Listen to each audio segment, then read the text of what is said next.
Remote sensing की इस class में आप सभी का पुनः स्वागत है। आज के लेक्चर में हम स्पेक्ट्रल सिग्नेचर्स पर बात करेंगे। स्पेक्ट्रल सिग्नेचर से हमारा तात्पर्य है कि कोई भी जो पदार्थ होता है उसकी अपनी इंट्रिंसिक मटेरियल की कैरेक्टरिस्टिक्स जो भी होती हैं, यानी जिन चीज़ों से वो बना हुआ होता है, उन पदार्थों की प्रकृति के आधार पर वह वस्तु अपने ऊपर गिरने वाले या अपने तक पहुंचने वाले सोलर रेडिएशन अथवा इलेक्ट्रोमैग्नेटिक रेडिएशन के कुछ हिस्से को एब्जॉर्व करेगा एवं कुछ हिस्से को रिफ्लेक्ट करेगा। जिस हिस्से को वह वस्तु रिफ्लेक्ट करेगी, ईएमआर के जिस पार्ट को, उसी रिफ्लेक्टेड रेडिएशन को रिमोट सेंसिंग सैटेलाइट का सेंसर कैप्चर कर सकता है अथवा रिकॉर्ड कर सकता है एवं उसी को पहचान कर हम पता लगाते हैं कि पृथ्वी के किसी हिस्से में क्या भूमि उपयोग है अथवा किस प्रकार का भूमि का आवरण है। मैं पुनः इस बात को आपके समझाने के लिए सिंप्लीफाई करके बताता हूँ। उदाहरण के लिए कोई पहाड़ी प्रदेश है जहाँ पर कि किसी एक हिस्से में जंगल हैं उस पहाड़ के, उसके पास ही में एक बड़ा क्षेत्र है जहाँ पर कि एक झील है एवं उसके और पास में रॉकी सरफेस है, यानी चट्टानी सरफेस है जिस पर कि कोई वेजिटेशन नहीं है। तो तीन प्रकार का भूमि आवरण हमें एक छोटे प्रदेश में देखने को मिला। आप कह सकते हैं 50 बाई 50 किलोमीटर के एरिया में। अब इस एरिया की यदि सैटेलाइट एक इमेज ले रहा है अथवा तस्वीर को कैप्चर कर रहा है तो उसको तीन तरह का भूमि आवरण दिखाई दे रहा है। एक और पर्वत हैं, बेयर रॉक्स, जिनके ऊपर कोई वनस्पति नहीं है। एक हिस्से में पर्वतों के ऊपर घना जंगल है घाटी में, एवं एक जल राशि है, वाटर बॉडी है। तो सूर्य से आने वाला जो इलेक्ट्रोमैग्नेटिक रेडिएशन है, ये इन तीनों प्रकार के जो भूमि उपयोग हैं, भू आवरण हैं, यानी कि पानी, वाटर बॉडी, रॉकी सरफेसेस और ग्रीन वेजिटेशन से टकराएगा। टकराने के बाद रिफ्लेक्ट होगा और चारों तरफ फैल जाएगा। इसी रिफ्लेक्टेड रेडिएशन का कुछ पार्ट सैटेलाइट के सेंसर तक भी पहुंचेगा, जिसको कि सैटेलाइट का सेंसर रिकॉर्ड करेगा। अब जब वो सेंसर उस चीज़ को रिकॉर्ड कर रहा है तो चूंकि तीनों तरह के पदार्थ अलग अलग थे, तो आने वाले ईएमआर जो अलग अलग वेवलेंथ का बना होता है, उसमें से हर पदार्थ अपनी प्रकृति के आधार पर ईएमआर की कुछ वेवलेंथ्स को तो एब्जॉर्व अधिक मात्रा में करेगा एवं अन्य वेवलेंथ्स को रिफ्लेक्ट करेगा, और सेंसर रिफ्लेक्टेड वेवलेंथ्स को सेंस करेगा या रिकॉर्ड करेगा एवं उस आधार पर हम पता लगा पाएंगे कि उस प्रदेश के अलग अलग हिस्सों में किस प्रकार का भूमि आवरण या लैंड कवर वहाँ पर था। तो ये जो किसी भी प्रकार के पदार्थ की जो कैरेक्टरिस्टिक्स होती हैं कि वह ईएमआर के किस पोर्शन या किन वेवलेंथ्स को एब्जॉर्व करेगा एवं किन पोर्शंस को रिफ्लेक्ट करेगा, इसी चीज़ को उस पदार्थ का स्पेक्ट्रल सिग्नेचर कहा जाता है। तो स्पेक्ट्रल सिग्नेचर से तात्पर्य ये है कि किसी पदार्थ की उसकी आंतरिक कैरेक्टरिस्टिक्स, मिनरल कंपोजिशन के आधार पर इलेक्ट्रोमैग्नेटिक रेडिएशन ईएमआर की के जिन वेवलेंथ्स को वह कैप्चर करेगा वो कौन सी हैं, या एब्जॉर्व करेगा वो कौन सी हैं, जिनको मीडियम मात्रा में रिफ्लेक्ट करेगा वो कौन सी हैं, और जिनको अधिक मात्रा में रिफ्लेक्ट करेगा वो कौन सी हैं। तो ये सब मिलके उस पदार्थ का स्पेक्ट्रल सिग्नेचर बनाएंगे।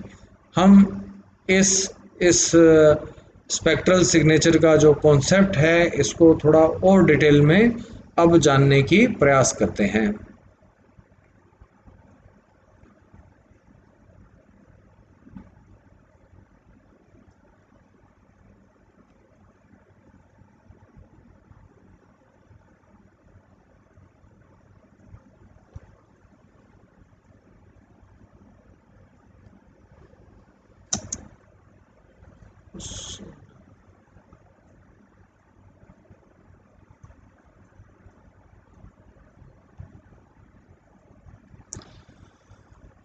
रेडिएशन का वह पार्ट, ईएमआर का वह पार्ट जो कि एब्जॉर्ब नहीं हो रहा अथवा जो एटमॉस्फेयर में स्कैटर नहीं हुआ, वो पार्ट पृथ्वी की सतह तक पहुंचेगा एवं पृथ्वी की सतह पर भी जो भी लैंड कवर वहाँ पर है, वहाँ तीन प्रकार की अंतर्क्रिया ईएमआर की हो सकती है।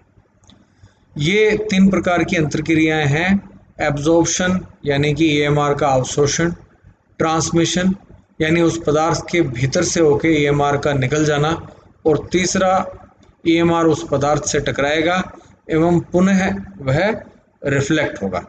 इस फिगर में आप देखने का प्रयास कीजिए कि जो ईएमआर आया, ये इंसिडेंट इन एरोज से देख रहे हैं, ईएमआर आ रहा है, इंसिडेंट ईएमआर या इंसिडेंट सोलर रेडिएशन है। इसका कुछ हिस्सा एब्जॉर्ब हो गया ए, कुछ हिस्सा इन पत्तियों के माध्यम से पार होकर जमीन तक चला गया, वो ट्रांसमिटेड रेडिएशन है, और पत्तियों से कुछ पार्ट ईएमआर का रिफ्लेक्ट हुआ है। इसको हम रिफ्लेक्टेड रेडिएशन बोलेंगे। तो तीन तरह की अंतर्क्रिया हो सकती है: एब्जॉर्प्शन, दूसरा ट्रांसमिशन और तीसरा रिफ्लेक्शन। जब एब्जॉर्प्शन होता है तो ईएमआर टारगेट अथवा उस पदार्थ के द्वारा अवशोषित किया जाता है। जब ट्रांसमिशन होगा तो ईएमआर उस पदार्थ के थ्रू होकर निकल जाएगा। उदाहरण के लिए आप कोई घर का कमरा या किसी कार का उदाहरण ले सकते हैं, जिसके कि शीशे की जो विंडोज़ हैं उनके थ्रू सनलाइट ट्रांसमिट हो जाती है एवं आगे चली जाती है। रिफ्लेक्शन तब होता है जब रेडिएशन उस पदार्थ से टकराकर बाउंस करता है और रीडायरेक्ट हो जाता है। रिमोट सेंसिंग के अंदर हमारा जो सबसे अधिक इंटरेस्ट है वो रिफ्लेक्टेड रेडिएशन के अंदर है, क्योंकि रिफ्लेक्टेड रेडिएशन को ही हमारा जो सैटेलाइट का सेंसर है वो कैप्चर करेगा और हम पहचान कर पाएंगे कि पृथ्वी की सतह पर किस प्रकार का भू आवरण है। रिफ्लेक्टेड रेडिएशन के भी दो पार्ट्स होते हैं। इन दो पार्ट्स को बोला जाता है, पहले पार्ट को बोलेंगे स्पेकुलर रिफ्लेक्शन और दूसरे पार्ट को बोलेंगे डिफ्यूज रिफ्लेक्शन। स्पेकुलर रिफ्लेक्शन से तात्पर्य है कि जितना सरफेस बहुत पॉलिश्ड है, बहुत चिकना है एवं काफ़ी अच्छा रिफ्लेक्ट करता है, तो ईएमआर एक डायरेक्शन से आएगा और एक स्पेशल डायरेक्शन के अंदर रिफ्लेक्ट होकर चला जाएगा, चारों तरफ फैलेगा नहीं। तो स्पेकुलर रिफ्लेक्शन जो है जनरली वो मिरर के द्वारा होता है या मिरर जैसी सरफेसेस के द्वारा होता है। डिफ्यूज रिफ्लेक्शन रफ सरफेसेस के द्वारा होता है। अधिकांश सरफेसेस जैसे घर की दीवार है, सड़क है अथवा कोई पेड़ है, उन सभी से डिफ्यूज रिफ्लेक्शन होता है, इसीलिए वो सब तरफ से नज़र आ जाते हैं। स्पेकुलर रिफ्लेक्शन में अधिकांश इंसिडेंट रेडिएशन एक ही साइड में रिफ्लेक्ट होगा एवं वो अन्य स्थानों से नज़र आना, उसको नज़र में लेना मुश्किल होगा। तो डिफ्यूज रिफ्लेक्शन और स्पेकुलर रिफ्लेक्शन दो तरह से रिफ्लेक्शन हो सकता है। उदाहरण के लिए ये सोलर रेडिएशन आ रहा है और यहाँ इस सड़क से अधिकांश रेडिएशन एक ही डायरेक्शन में रिफ्लेक्ट हो गया, तो इसको आप स्पेकुलर रिफ्लेक्शन कह सकते हैं। इस ट्री के ऊपर जो इंसिडेंट रेडिएशन आया है, ये देखिए चारों तरफ रिफ्लेक्ट हो रहा है, तो ये डिफ्यूज रिफ्लेक्शन है। स्पेक्ट्रल रिफ्लेक्टेंस कर्व जो है वो हर पदार्थ, हमारा जो जिस भी चीज़ में इंटरेस्ट है, जिस तरह के भू आवरण में, उसका स्पेक्ट्रल रिफ्लेक्टेंस कर्व एस्टेब्लिश किया जा सकता है। तो स्पेक्ट्रल रिफ्लेक्टेंस कर्व किस तरह से एस्टेब्लिश किया जाएगा? ये लैब के अंदर, लेबोरेटरी के अंदर किसी भी पदार्थ का को रखा जाएगा और जो रिमोट सेंसिंग सेंसर्स होते हैं उनसे उसको पदार्थ को एब्जॉर्ब किया जाएगा, उसके ऊपर ईएमआर डाल के। तो उस पदार्थ के अंदर जिस जिस वेवलेंथ में वो एब्जॉर्ब होगा वहाँ से कम रिफ्लेक्शन होगा, और जहाँ कम एब्जॉर्प्शन होगा उन वेवलेंथ का ज़्यादा रिफ्लेक्शन होगा। तो इस तरह लैब्स में अलग अलग तरह के पदार्थों की टेस्टिंग करके हर पदार्थ का एक स्पेक्ट्रल रिफ्लेक्टेंस कर्व जो है वो निर्धारित कर लिया जाता है, एस्टेब्लिश कर लिया जाता है कि EMR के आने के ऊपर जो रिफ्लेक्ट होगा वो इन वेवलेंथ्स के अंदर होना है। यदि इस तरह का रिफ्लेक्शन किसी स्थान से आ रहा है तो वो ग्रीन वेजिटेशन हो सकता है, अथवा बेयर सॉइल्स हो सकती हैं, या वो किसी सिटी का बिल्ट अप एरिया हो सकता है, अथवा कोई जल राशि हो सकती है, अथवा उस स्थान पर स्नो कवर हो सकता है, या फिर भू जमीन और सैटेलाइट के बीच में बादल हैं तो बादलों की सरफेस जो है वो रिफ्लेक्ट कर रही है। तो स्पेक्ट्रल रिफ्लेक्टेंस कर्व हर तरह के पदार्थ या वस्तुओं के लिए एस्टेब्लिश किए जा सकते हैं और उनको डिजिटल स्पेक्ट्रल लाइब्रेरीज में स्टोर करके भी रखा जाता है। तो ये जो कर्व होता है ये दिखाई देता है कि जो रिफ्लेक्टेड रेडिएशन है वो वेवलेंथ का किस तरह का फंक्शन है, यानी ब्लू बैंड में कितना परसेंट रिफ्लेक्ट हुआ है, ग्रीन बैंड में कितना परसेंट रिफ्लेक्ट हुआ है, रेड बैंड में कितना परसेंट रिफ्लेक्ट हुआ है, इंफ्रारेड रीजन में कितने परसेंट रिफ्लेक्ट हुआ है। तो फंक्शन ऑफ वेवलेंथ की तरह वो दिखाई देगा।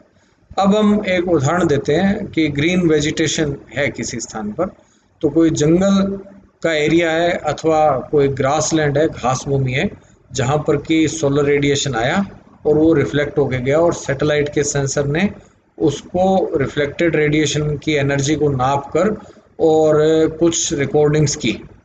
तो जो रिकॉर्डिंग्स हैं उसमें देखने को मिला कि 0.4 टू 0.5 की जो माइक्रोन की वेवलेंथ है वहाँ पर लगभग 10% के करीब रिफ्लेक्शन हुआ है। ग्रीन जो बैंड है 0.5 टू 0.6, उस बैंड में करीब आपको 15 से 17% या 20% के आसपास, 20 से थोड़ा कम परंतु 15% के आसपास रिफ्लेक्शन मिल रहा है, बाकी एब्जॉर्ब हो गया। रेड बैंड के अंदर पुनः आने पर आप देखते हैं कि रिफ्लेक्शन की मात्रा रेड बैंड में फिर से कम हो गई है। अब बहुत इंटरेस्टिंग ये है 0.6 टू 0.7। अब बहुत इंटरेस्टिंग चीज़ आप देखने वाले हैं 0.7 टू 0.9 के बीच में। देखिए ये इंफ्रारेड बैंड है, ये शॉर्ट वेव इंफ्रारेड बैंड है और इसमें आप देख रहे हैं कि इंसिडेंट रेड शॉर्ट वेव जो इंफ्रारेड जो एरिया है EMR का, इसको ह्यूमन बींग्स की आंखें देख नहीं सकती, परंतु मशीनों या इंस्ट्रूमेंट्स के द्वारा इसको रिकॉर्ड किया जा सकता है। और हम ये देख रहे हैं कि इंफ्रारेड रीजन में जो रिफ्लेक्शन है वो 40% से भी अधिक, 45% के आसपास है। तो ये शॉर्ट वेव इंफ्रारेड में और मीडियम इंफ्रारेड में भी रिफ्लेक्शन जो है वो 40% से अबव बना हुआ है। तो यदि हम वेजिटेशन की पहचान करना चाहते हैं कि किसी स्थान पर जो भू आवरण है, जमीन के किसी हिस्से का भू आवरण है, वो वनस्पति है अथवा वो मिट्टी है या वो जल राशि है, तो हम इंफ्रारेड बैंड्स के अंदर देखने की कोशिश करेंगे। और यदि हमें इंफ्रारेड बैंड्स में रिफ्लेक्शन 40% से ज़्यादा मिलता है, यानी काफ़ी स्ट्रॉन्ग रिफ्लेक्शन मिलता है, तो वो फिर निश्चित रूप से ही वेजिटेशन होगा। इसीलिए जो सैटेलाइट इमेजरी जो आगे हम देखेंगे, क्लासीफाई करेंगे, तो जनरली उसमें आप बाद में आपको लगेगा कि वेजिटेशन को रेड कलर से क्यों देखना चाहते हैं हम, तो उसको FCC कहते हैं, फॉल्स कलर्ड कंपोजिट। तो उसमें ग्रीन वेजिटेशन को रेड कलर से दिखाया जाता है। उसका कारण यही है कि इंफ्रारेड एरिया के अंदर वेजिटेशन बहुत स्ट्रोंगली रिफ्लेक्ट करता है। रेड में तो रिफ्लेक्शन बहुत पुअर है, ग्रीन में काफ़ी है। अब आपको समझने के लिए, थोड़ी आपकी समझ डेवलप करने के लिए, हमारी आंखें ब्लू बैंड को देख सकती हैं, ब्लू वेवलेंथ के रेडिएशन को, हम ग्रीन वेवलेंथ में रेडिएशन देख सकते हैं और हम रेड में देख सकते हैं। हमें सारी की सारी वनस्पति जो है, जंगल, घास इत्यादि ग्रीन दिखती हैं। और देखिए ग्रीन और ब्लू और रेड में रिफ्लेक्शन में अधिक फर्क नहीं है, यहाँ परसेंटेज है, इधर स्केल के ऊपर परसेंटेज दिए हुए। तो एक 10% से कम है, 8% है, यहाँ पर लगभग 15% या 17% मान सकते हो। रेड बैंड में फिर 10% या 9% के करीब है, परंतु इंफ्रारेड में 45 से 50% के बीच में रिफ्लेक्शन होता है। ये बैंड हम देख नहीं पाते, चूँकि ग्रीन देख पाते हैं तो हमें वनस्पति ग्रीन दिख रही है सिर्फ 10% अधिक रिफ्लेक्शन होने के कारण। तो ये भी स्पेक्ट्रल सिग्नेचर के कारण ही है। हमारी आंखें जितने रेडिएशन को देखने के लिए देख पाती हैं, उसके आधार पर हम धरती पर चीज़ों को क्लासिफाई कर सकते हैं, उनके बीच में अंतर कर सकते हैं, जैसा कि रिफ्लेक्टेड रेडिएशन हमारी आंखों तक पहुंचता है। इंस्ट्रूमेंट्स अधिक रेंज के ईएमआर को देख पाते हैं। आप सोच सकते हैं कि अधिक रेंज को कैसे देख पाते हैं, तो आप सभी लोग मोबाइल यूज़ करते हैं और मोबाइल के अंदर हम लोग जो माइक्रोवेव बैंड्स के ऊपर मोबाइल काम करता है, तो हम देख तो नहीं पाते हैं, परंतु हमारा कैमरा या मोबाइल फ़ैन उस रेडिएशन को कैप्चर करता है, उसको रिलीज़ भी करता है एवं उसके आधार पे हम कम्युनिकेशन, वॉइस कॉल कर पाते हैं, वीडियो कॉल कर पाते हैं, बहुत सारा डेटा ट्रांसफ़र कर पाते हैं।